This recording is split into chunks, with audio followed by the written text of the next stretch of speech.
안녕하십니까. 젊은 시각입니다. 이렇게 많은 분들이 감명받을지 몰랐습니다. 사실 지금 다뤄야 할 많은 사건들이 터지고 있지만 잠시 내려놓고 최재형 감사원장에 대한 두 번째 영상을 보여드립니다. 아직 보신 적이 없는 분은 꼭 이전 영상을 시청해 주시기 바랍니다. 오늘은 조금 깊숙이 들어가 봅니다. 다른 미담은 없을까요? 최재형의 친구 강명우는 지금 뭐하고 있을까요? 영상 끝까지 시청 바랍니다. 구독과 좋아요, 알림 설정까지 부탁드립니다. 2017년 조구 당시 청와대 민정수석은 최재형 사법연수원장에게 전화를 겁니다. 우리가 감사원장 후보로 여러 명을 검증했는데 원장님이야말로 최적임자라는 판단이 서서 이렇게 연락드립니다. 이에 최재형은 의외의 대답을 합니다. 자신이 어떠한 정치적 활동을 하지 않았고 문정부의 출범에 기여를 하지 않았다며 거절했습니다. 그러자 조국이 말합니다. 원장님의 의사와 상관없이 후보로 추천하겠습니다. 그렇게 최재형 사법연수원장은 여야 모두의 환영을 받으며 감사원장직에 오릅니다. 그런데 최재형이 조국의 요청을 거절한 것은 아버지와 꼭 닮았습니다. 박정희 당시 국가재건 최고회의 의장은 자신의 비서로 최영섭 예비역 대령을 기용합니다. 이분은 아시다시피 6.25 전쟁 영웅으로 최재형의 아버지입니다. 박정희는 최영섭을 각별하게 신임했다고 합니다. 결국 대통령에 오른 박정희는 최영섭에게 제안합니다. 함께 일하자고요. 그런데 최영섭은 거절합니다. 각하, 저는 목숨을 걸고 한강을 건넌 사람이 아닙니다. 라고요. 당시 쿠데타에 참여하지 않고 자신의 일에만 최선을 다했을 뿐이기에 자격이 안 된다는 겸손한 거절입니다. 이를 닮아서일까요? 최재형도 조국의 요청을 거절했지만 강제로 감사원장이 되었다는 일화는 참 재밌습니다. 잠시 다른 얘기지만 조선시대 임금 선조에 대해 말씀드립니다. 선조는 모든 면에서 무책임함을 보였습니다. 그런데 임진왜란 직전 현재 계급으로 서령 정도에 불과한 이순신을 전라자수사, 즉 사령관으로 파격 승진시킵니다. 그렇게 일본과의 전쟁에서 이길 수 있었고요. 그런 와중에 이순신과의 마찰로 백의종군도 시켰습니다. 참 역사라는 것은 반복되는 듯 합니다. 이것도 조국의 실수일까요? 윤석열 총장도 그렇고 유일하게 잘한 것이 있어서 참으로 다행입니다. 그런데 모든 것이 완벽했던 최재형도 인사청문회에서 두 차례의 위장 전입이 드러났습니다. 자신의 중학교 통학 편의를 위해서 전입한 사실이 밝혀진 것이죠. 저는 이것에 대해 최재형 원장의 잘못은 넘어갈 수 있다. 이렇게 내로남불의 평가를 하고 싶지 않습니다. 그러나 다음 일화를 들으시면 왜 자녀들의 통학을 위해서 자신의 신념을 잠시 내려놓았구나 이해를 할 수 있습니다. 아버지 최영섭 대령이 최재형 감사원장의 어린 시절에 대해 다음과 같이 얘기를 합니다. 재영이는 출생지가 경남 진해로 되어 있지만 거기서는 2달밖에 살지 않았어요. 재영이가 태어나던 1956년 저는 서울에 있는 해군본부로 발령이 났고 이사를 왔어요. 진해에서 생활할 때는 국가에서 관사를 제공해 줬는데 서울에는 집이 없었고 집을 급하게 구하러 다녔다고 합니다. 겨우 구하게 된 집이 창덕궁 근처의 기와집입니다. 그러나 그 당시 군인 가족이 돈이 얼마나 많았겠습니까? 당연히 기와집에는 못 들어가고 문 왼쪽에 머슴방에 월세로 들어갔다고 합니다. 지금 기준으로 한 3평 남짓한 방입니다. 최재형의 어머니인 아내와 큰 아들은 진해에 남아있고 태어난 지 2달 된 재영을 데리고 그 머슴방에 살았습니다. 그렇게 이사를 전전하다 결국 진해의 가족들도 서울에 올라와서 현재 신촌 근처에 있는 동교동으로 이사를 합니다. 그러나 당시 최재형은 왕십리 쪽에 있는 중학교를 다니고 있습니다. 지금은 신촌역에서 왕십리역까지 30분도 안 걸립니다. 그러나 그때는 교통이 안 좋아 편도 2시간, 왕복 4시간 정도 걸렸다고 합니다. 최재형은 중학교 등하교를 하는 데만 4시간이 걸리는데 3년간 단 한 소리도 안 하고 묵묵하게 다녔습니다. 자신이 이렇게 힘들게 학교를 다니다 보니 자기의 자녀들은 편하게 등교하기를 원했는지 모릅니다. 그런 와중에 당시 최고의 경기고등학교에 진학해서는 강명훈 군을 업고 등교한 것이죠. 참으로 저는 편하게 학교를 다녔는지 모르겠습니다. 항상 상황에 불만을 갖고 현재 조건에 만족하지 못하던 저의 모습을 반성하게 합니다. 그리고 시간이 많이 흘러 최재형은 사법연수원 13기로 수료합니다. 이 기수에서 제법 유명한 인물들이 많이 배출되었습니다. 강금실 법무부 장관, 황교안 미래통합당 대표, 박한철 헌법재판소장 등이 있습니다. 같은 연수원 동기이자 모 법무법인 대표를 맡고 있는 변호사가 말합니다. 최재형에 대해서는 군 법무관 훈련 때가 인상적이었다고요. 1983년 군 법무관 임관을 위해서 사법연수원 13기들은 군사훈련을 단체로 받았습니다. 이 중 유격훈련이 정말로 힘들었습니다. 무려 60km 거리를 완전 군장을 한 채 행군을 했습니다. 이때 최재형이 분대장이었다고 합니다. 최재형은 늘 솔선수범이었습니다. 훈련 교관들과 교육생들 사이에서 중재를 잘했고 교육생들을 편하게 해주기 위해 항상 나섰다고 합니다.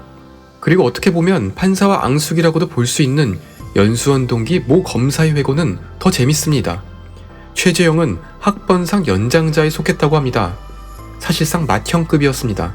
그런데 나이가 어린 동기들 때문에 분대장인 최재형은 기합을 수시로 받았습니다. 모 검사가 볼 때 최재형이 화낼 법도 했을 정도라고 합니다.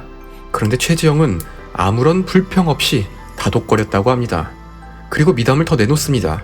행군을 할 때 총을 대신 매주고 어떠한 생색을 하지 않았다고 합니다. 그래서 혼잣말로 뭐 저런 숨은 영웅이 있냐 이렇게 말했더니 옆에 학생이 말하더랍니다. 몰랐어? 저분이 경기고 다닐 때 몸이 아픈 친구를 업어서 등교시켰던 사람이잖아 라고요.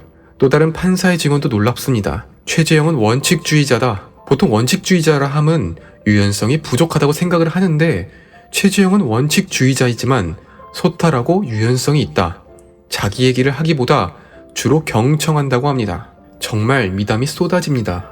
이 당시 인터뷰를 한 기자분의 말로는 이렇게 인터뷰를 하다 보면 뒷담화가 나오기 마련이랍니다. 그러나 최재형에 대해서는 단 하나의 욕이 없었다고 합니다. 고등학교 1학년 신촌 장로교에서 만난 최재형과 강명훈은 40년이 지난 후 같은 교회에서 장로로 섬기고 있습니다. 친구인 강명훈 변호사는 최재형 감사원장을 두고 신이 보낸 천사이다. 양심을 생명처럼 소중히 여기는 법조인이다. 이렇게 표현합니다. 그렇다면 소아마비를 앓았던 강명훈 변호사는 지금 뭐하고 있을까요? 온갖 인터넷을 뒤져봐도 나오질 않았습니다. 그러나 구글의 힘은 대단하더라고요. 우선 최근까지 신촌교회에서 장로로 활동했었다고 합니다. 그리고 2012년 대한민국 최초로 시각장애인 판사가 임용되었습니다. 바로 고3 때 불치병으로 시력을 잃은 최영 판사입니다.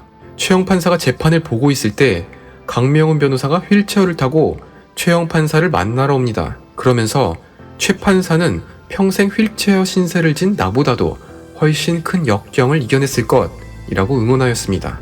그리고 변호사 검색 사이트를 찾아보니 현재 법무법인 대표로 활동 중이라고 나옵니다. 사업 실패 등으로 빚을 져서 파산하는 사람들의 개인회생을 전문적으로 맡고 있습니다.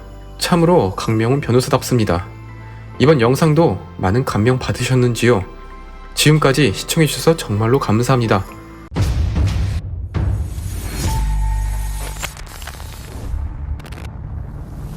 안녕하십니까, 젊은 시각입니다. 한국 가수가 최초로 세계 음악시장 정상을 밟았습니다. 방탄소년단이 빌보드 1위에 오르자 귀신같이 숟가락 얹는 분이 있습니다. 자랑스러운 대통령이시죠. 국민들이 힘들어할 때 기생충 배우들을 불러서 짜파구리 파티를 벌인 것이 엊그제 같습니다. 그런데 이번에는 K-팝의 쾌거라며 힘든 국면에 국민들께 위로가 되었으면 한답니다. 누가 보면 작곡가인 줄 알겠습니다. 그럼에도 정말 대단한 성과이며 국가의 위상을 드높인 것은 사실입니다. 그러나 BTS도 피해갈 수 없는 것이 있습니다. 바로 군 입대입니다. 맏형인 멤버는 세 달 후에 입대를 하게 됩니다. 그러면서 이렇게 말하죠. 군 입대? 한국인으로서 당연하다. 부름에 최선 다할 것. 정말 생각이 멋있습니다. 그런데 우리 정치권은 아직 K-팝만도 못하나 봅니다. 지금 들려오는 소식들을 접하면서 이게 정치인인지 양아치인지 법을 이용해서 빠져나갈 궁리만 하고 있습니다. 오늘은 조국, 추미애 아들의 군 문제 사건을 다뤄보면서 현 여권 실세들의 아니란 생각이 국민들에게 얼마나 박탈감을 가져다 주는지 말씀드리고자 합니다. 추미애, 외압 의혹에 더해 이제는 직권남용죄가 추가되었습니다. 구독과 좋아요 부탁드립니다. 우선 조국부터 살펴봅시다. 조국은 청와대 민정수석을 역임한 당시까지는 큰 문제가 없어 보였습니다. 그러나 법무부 장관 인사청문회에서 셀 수도 없는 비리들이 나왔죠. 그중 하나가 바로 아들의 군 문제였습니다. 조국의 아들은 이중 국적자입니다. 만 18세가 지나면 미국 국적을 포기할 수 있지만 그러지 않았습니다. 그리고 2015년 현역병 입영 대상이 되었습니다. 그런데 지금까지 무려 5번 입영을 연기했습니다. 이유도 가지각색입니다. 24세 이전 출국 사유로 3차례, 출국 대기로 1차례 연기하더니 재작년에는 학업으로 또 입영 연기를 했습니다. 이에 대해 조국은 다음과 같이 말합니다. 내년에 분명히 군대에 갈 예정이다. 그 내년이 바로 올해 2020년이고요. 이제 3달밖에 남지 않았습니다. 그런데 약속은 지켜지지 않을 것 같습니다. 입대한다는 약속은 법무부 장관으로서의 약속이었지 지금은 아니란 말인가 봅니다. 미국을 그렇게 싫어하면서 아들은 해외 명문대 로스쿨을 준비 중이라고 합니다. 그리고 대한민국 법무부 장관 출신의 아들이 이중 국적자가 뭡니까? 강경화 딸도 그렇고 박영선 중소기업부 장관도 다 이중 국적자입니다. 우리가 이들에게 분노를 느끼는 것은 바로 내로남불의 모든 케이스를 다 보여주고 있기 때문입니다. 그러니까 지금처럼 장관직 내놓고 없던 일로 하겠다는 것 아닙니까? 조국 군사정권에 항거하기 위해 사법고시를 안 쳤다고 거짓말해놓고 정작 본인은 전두환 시절 석사장교로 6개월만 복무했습니다. 권력 가진 사람들이 나서서 병역을 이행하지 못할 망정 자신들의 입맛에 맞게 법과 규정을 마음대로 바꾸고 그 부역자들은 혜택을 누리고 있는 이런 나라가 어디 있습니까? 그리고 오늘 다시 한번 추미애 아들에 관한 조선일보의 단독 보도가 나왔습니다. 추미애 보좌관이 직접 군대에 전화해서 휴가를 연장 요청했다는 것이죠. 의혹이 아닙니다. 실제로 사건을 수사 중인 검찰이 진술을 확보했습니다. 그냥 올리는 보고에다가 뭐 이벅기 이렇게 하지 말고 그냥 내가 휴가 처리했으니까 그냥 휴가자로 해가지고 올리라고 그렇게 지시를 해서 저도 이제 그냥 그 명령에 따라서 그렇게 진행했습니다. 뭐 오가는 말들은 이제 여당 당대표니까 이제 대한민국 서열 한 2등 정도 되면은 이제 그러니까 2017년 추미애가 민주당의 대표였을 때 그 아들은 어머니의 권력을 이용해 아주 마음대로 군생활을 보낸 사실이 드러났습니다. 군대를 나온 시청자들은 공감하실 겁니다. 얼마나 말이 안 되는 상황인지요. 전화로 휴가가 연장된다고요? 그것도 국회의원 보좌관이 말입니다. 보좌관이 부대에 연락하여 추미애 아들의 휴가가 곧 끝나는데 집에서 쉬면서 회복하려고 한다. 병가 처리해달라고 부탁했습니다. 이 부대 관계자는 집에서 쉬는 것은 병가 처리가 안 된다고 답하니 이 사실을 보고받은 상관이 개인 연가로 처리하라고 지시했습니다. 이에 추미애 아들은 예정된 병가가 끝나고도 복귀하지 않았고 이 나흘 동안 개인 연가로 휴가를 썼습니다. 이런 사람이 지금 우리나라 검찰과 사법을 마음대로 휘두르고 있습니다. 저도 군대 2년 복무했습니다. 복귀할 때 1분이라도 늦으면 탈영입니다. 영창 보내질 수 있는 사안입니다. 추미애가 과거에 무슨 말들을 했습니까? 과거에 정유라에 대해 그렇게 쓴소리를 해서 인기를 얻지 않았습니까? 제가 정유라 편을 들려고 하는 것이 아닙니다만 국제대회에서 메달 따고 학교 수업에 빠졌다고 대학교 총장, 교수 몇 명을 잘랐습니까? 그렇게 엄중하던 사람들이 이번 사건에 침묵하는 이유는 무엇일까요? 추미애 측은 곧바로 사실무근이라고 부인했습니다.